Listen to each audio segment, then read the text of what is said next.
Welcome back to another episode of Raising the Bar, TKJ Podcast. In today's episode, we hear from Dame Brown, owner of Hive Construction Consulting and Management and Enchanted Soul. Dame, how you doing today? Hi, Ken. I'm well. Thank you for having me. How are you? I'm fantastic. I work to not have bad days. So, two companies, and I want to talk Yes. to you about them because I really want everyone to hear your story. I see you at networking events, and I know you're in the community a lot and you're in the creative space as well. Let's Mhm. start with Hive Construction. When it comes to this construction company and what you do, what inspired you to start Hive Construction? And what is your vision for this particular company moving forward? Ken, thank you for asking that. After being in the field for so many years, there's quite a bit that I realized that a lot of owners of construction projects, they need a lot of protections, and I am the person for that job. I've done this work in the field for major organizations, international global engineering firms, along with other general contractors, subcontractors over the years. And so, what inspired me really is just to offer this protection through construction management for project owners that are building whatever project that they have. And then your next question was, what's the vision? So the vision for the company is to just be a local name in the construction industry in New Mexico. Okay. Now, moving forward, I definitely want to thank you for your service, being in the military from the bottom of my heart. I really appreciate your service. Now, along those lines, how does your military background influence your management style and decision making in the construction field, especially like on construction projects? Ken, one of the best parts about having my military background is that I am capable of having very focused attention to detail, which clients actually need on construction project sites, especially as the owner's representative. I need to make sure that not only am I aware of the specs and the plans, but I also need to make sure that in the field, if I am there in person and I'm conducting an inspection, I'm literally looking for every detail, checking every nook and cranny to make sure. And I'm always walking around with a tape measure. And my military background and my military discipline and the attention to detail all comes as a package deal with the level of service that I offer. Okay, now I know you go through challenges. So give us an idea on the challenges. What are some of the biggest challenges that you face in the construction field? Every day when you're there, how do you deal with those challenges? Ken, I know that everybody in construction deals with some of these challenges like the weather, simply the weather. Out here in New Mexico, the weather can turn up if it wants to. And so it's just anywhere you are. You have those hot days, you have freezing days, you have those windy days that forces you to shut down the job. You also have just, specific regions in the United States where they have just terrible sandstorms or, hail or, tropical storms and things like that. So those are some of the typical challenges that I would say everybody faces. Now, of course, you have me, who is a melanated woman in the field that is mostly dominated by men. That does pose its own challenges. And I've learned to navigate those challenges by just staying professional and adhering to my boundaries and just making sure that when I'm in the room, I do take up space and I carry myself well and I allow my work to speak for itself. And that's pretty much the most I want to share on the challenges. Okay, I totally understand. Well, now I'm sure you want to expand. So, can you give us an Mhm. idea on your plans to expand your services or plans to reach new markets in the future as you move forward and you build? So far, I've worked primarily in federal, state level, tribal government levels as the owner's representative. My future plans is to be able to take on more of a balanced, government work and private sector work. And then to get to those private sector work, it'll just come in naturally. It'll happen more naturally than it is to start in the private sector and then try to go into the government. construction sector. Now, I will say, being a veteran of the US Navy, that does allow me to be more competitive, especially with my years of experience and my military background, working on military projects. That has been something that has served me very well.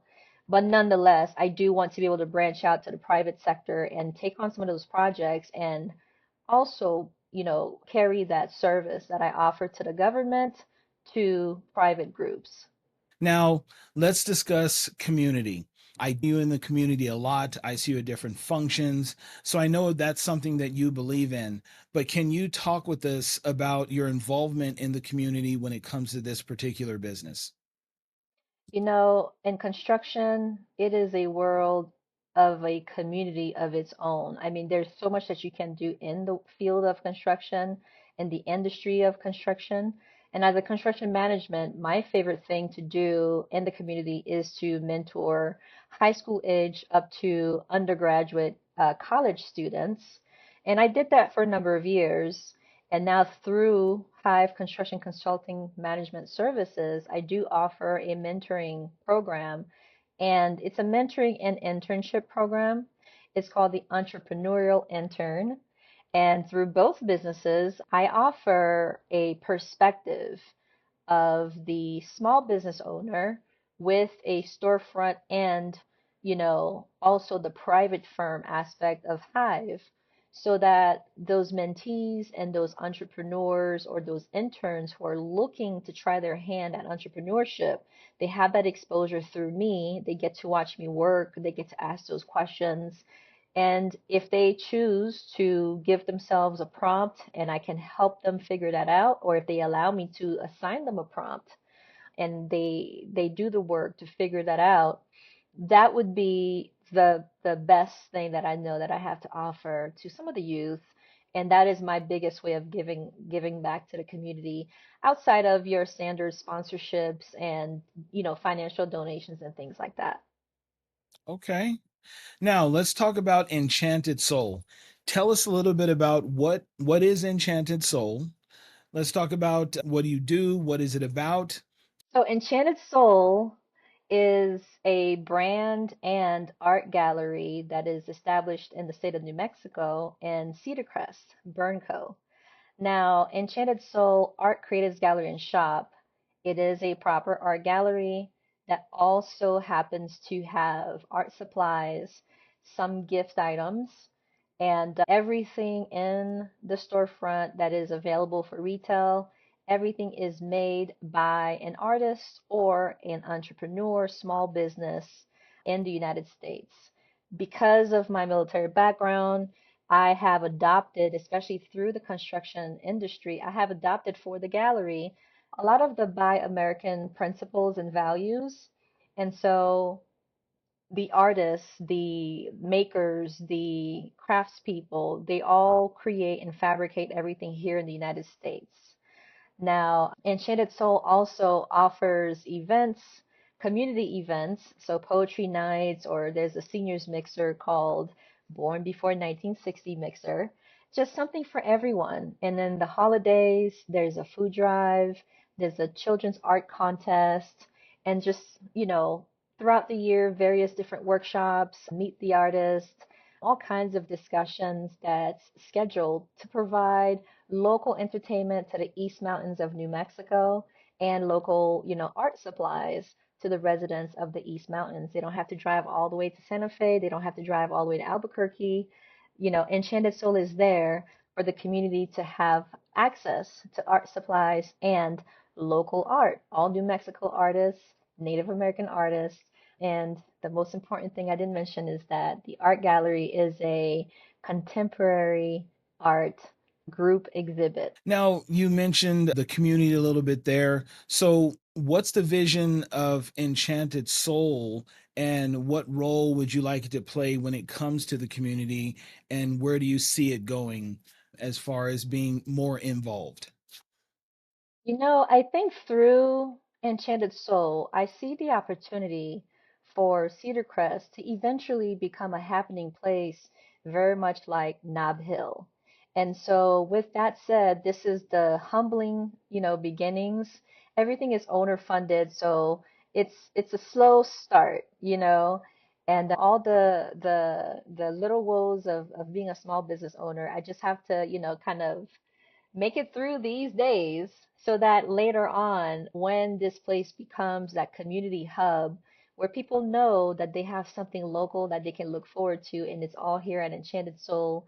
And then eventually, the rest of the community, I believe, will start to work their way through. And, you know, with the help that I have to offer the community here, we can actually turn this place into another destination, another visit destination in the East Mountains. Right now, do you have any upcoming programs or events that you may be a part of or that you're hosting that you want to talk about? Yes. So the end of September, September 20th and 21st, Saturday and Sunday. Also September 27th and 28th. So the last two Saturdays and Sundays of the month of September. Annually, we have the Turquoise Trail Studio Tour.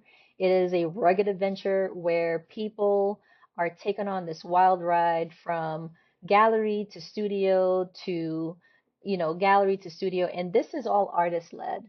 So people invite you into their private studios. Some people have it in their garages or in their homes.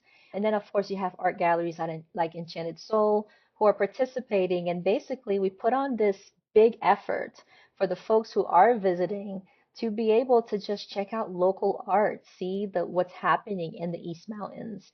The East Mountains, you know, the Turquoise Trail is a scenic byway to Santa Fe, and it's not necessarily the most traveled road by the locals.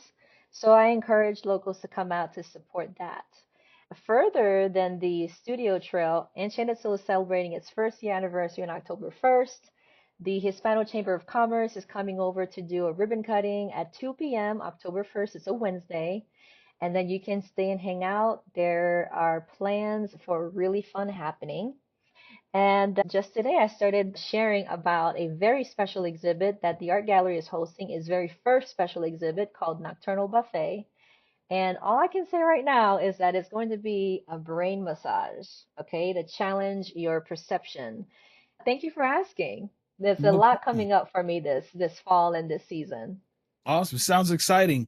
So now as a business owner, you know, we go through this entrepreneurs, we learn lessons Hmm. along the way. What's one lesson that you've learned about money as a business owner that isn't taught in schools?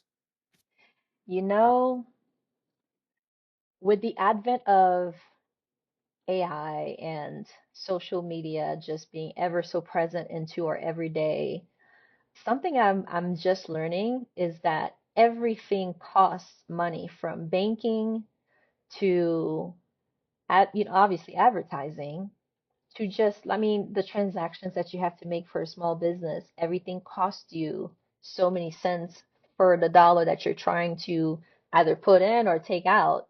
There's also, you know, as an art gallery, I try my best to do the best that I can to promote and support the artists.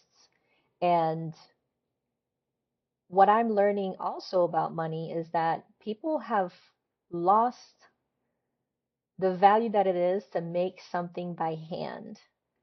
People don't know how to recognize that value anymore. And it's surprising, and at the same time, that is a pretty big challenge, but it's all about the dollar.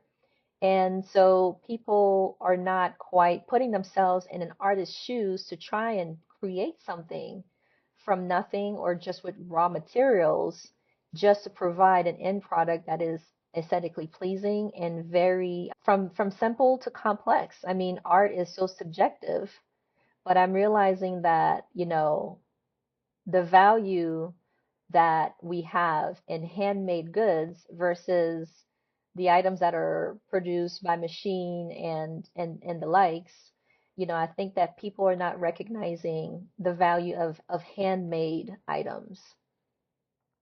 Totally understood. And to me, sometimes it seems like people don't fully understand what it takes and really gauging that what this person has done and the effort they put into it.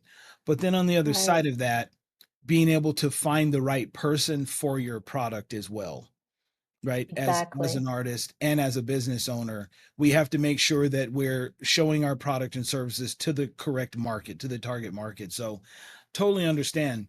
Now, Hmm. as far as advice along the way, as entrepreneurs, we always take in information, we get advice. Can you give our listeners one piece of business advice that has stuck with you as you've been on this journey? Yes. And with my full chest, Jen, I will say just do it. Whatever idea, whatever, marketing idea, whatever creative idea, whatever the next step you think you should go in, just do it. And I'm not saying do it and it doesn't have the capacity to not work out. I'm saying do it and then you'll learn the lessons when it doesn't work out and then you can just, modify and make some small changes here and there and then you get right back into it. A lot of times there's a lot of doubt and or fear based on lack of resources, lack of capacity that, keeps me frozen in a way. But then I do it and if it doesn't work out, I realize and I go back and I pay attention and I see where I could have done differently. So then I go back to the drawing board, I do it differently, and then it turns out to be something more desirable of an outcome. And so it's not about failure necessarily, it's about what we learn when things don't work out, and then we can pick up and go forward with that or with a different process involving what we had just learned from the previous experience. Gotcha. It sounds like adjusting, knowing how to pivot, Yes, right? exactly. When you Hmm. see that obstacle, it's not a matter of stopping, it's a matter of understanding which way do I need to go to pivot around this, go under it, go over it, but still continue to pursue the dream. So completely agree with Hmm. that. Dame, I know you're all over social media. I share your stuff. Tell us, how can we get a hold of you? How can we find you to help support, buy, connect you with other creatives? Give us the rundown on where you are. Okay, you ready for this? It is at Enchanted Soul AGCS. That's Enchanted EnchankedSoulAGCS. That's on Instagram and Facebook. You can email Enchanted Soul at inquire@enchantedsoul.info. INQUIRE at enchantedsoul.info. And of course, you can call the gallery anytime, 505-226-5757. All right. Well, there it is. Business owner, military vet, we appreciate you. You've got two businesses running, you're growing, you're building, and you're helping your community. Total package. I really appreciate you taking the time to do this interview. Much success, many blessings to you as you move forward. Thank you for having me.